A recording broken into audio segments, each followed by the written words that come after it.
Hello, everybody. Hello. You might have noticed we've been MIA for quite some time. Pretty much, yeah. And some of you that follow us know a little bit about what's been going on, but we're going to fill you in because we've been meaning to sit down and do that video that talks about our move here to Hawaii, and it looks like we're going to be moving away from Hawaii. Yeah, we did move. We're here. We made it. Yeah, we made it. It was a great move. It was challenging to do, but it was fun, and we got here, and the dogs are here, and we're all set up for Christmas, but you have a little bit of an update. My brain cancer did come back, which was not necessarily expected at this point, but it is here. So you had a seizure a few weeks ago, which got us into the hospital. My first. Yeah, hopefully the last two, but got us into the hospital to get the MRI that you were slightly overdue for, and it did show that there is recurrence. We've spoken to professionals here, our professionals that were your treatment team basically, and this is just one of those flukes that sometimes happens. Your oncologist was still reassuring that it's treatable, it's manageable. She just wants you starting treatment. Yeah. So whether that's going to be, I think her first line of defense right now is another round of different kind of chemo, but which I don't tolerate well typically. Exactly. But and there are other, minimally invasive surgical options, but the short version was none of them are really available with extensive knowledge here in Hawaii. Yeah. The thing you still can't believe is, I can't believe, truly I can't believe, is that there are no neuro-oncologists, which are cancer doctors that study the brain and the nervous system in the entire state of all of the islands of Hawaii. There's none. They were wonderful when you were in the hospital. We felt a level of confidence that if they had the knowledge, the compassion here would have been enough to keep us for treatment. But what it came down to is we need larger city, more volume, better network. I have a rarer cancer that shouldn't be back already, but it is. And she referred us to two of her colleagues somewhere where we thought we were moving anyhow until we moved here to Hawaii. We are moving back to the mainland to Phoenix. Yeah, Phoenix, Arizona. And we knew that however long this Hawaii stay was going to be, we thought it might be 2 years. Yeah. But that Phoenix would be where we returned to. At least a year, maybe. Yeah. Maybe our lease even. Yeah. But we were going to return to to Phoenix, knowing that we had the resources there when the time came. Yep. Well, the time came 52 days after arriving here in Hawaii. So as fast as this Christmas tree went up behind us, as soon as it comes down, it's going back into a pod and into a crate, and we will begin 2021 on the mainland. So one of the hardest things and what we want to, we're showing good face right now. This is not what our household has been looking like for the past few weeks. It's not what it looked like as we were talking to all the doctors. Been some tears.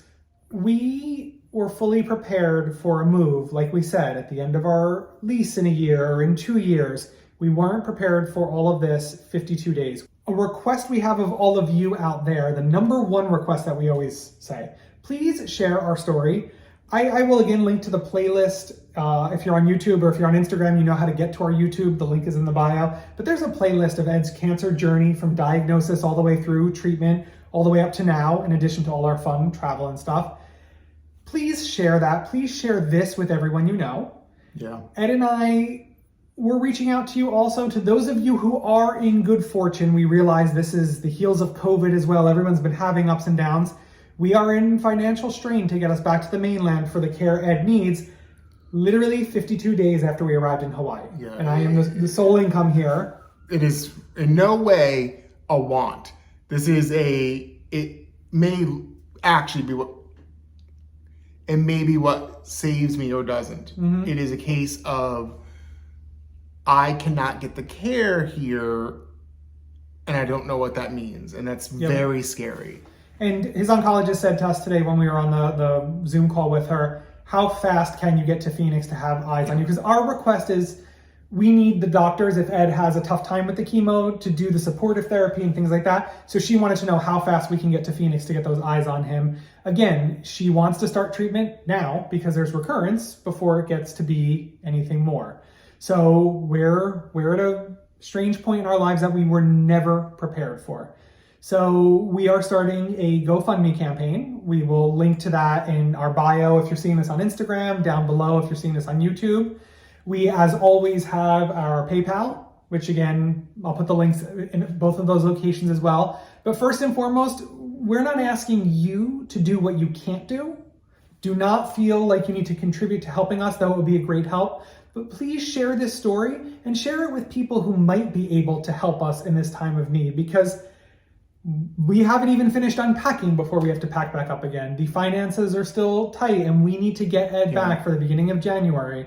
To get care, I actually need to get back. And that's a really crummy position to be in. Yep, and these are the things that even when you're in good financial circumstances, we were never people that were extremely suffering, but when you have to pay off 2 moves simultaneously for the needs of a cancer patient to get cancer care, it suddenly is things you never thought you would see yourself doing. And that, if nothing else, is part of what is a challenge in healthcare in our society.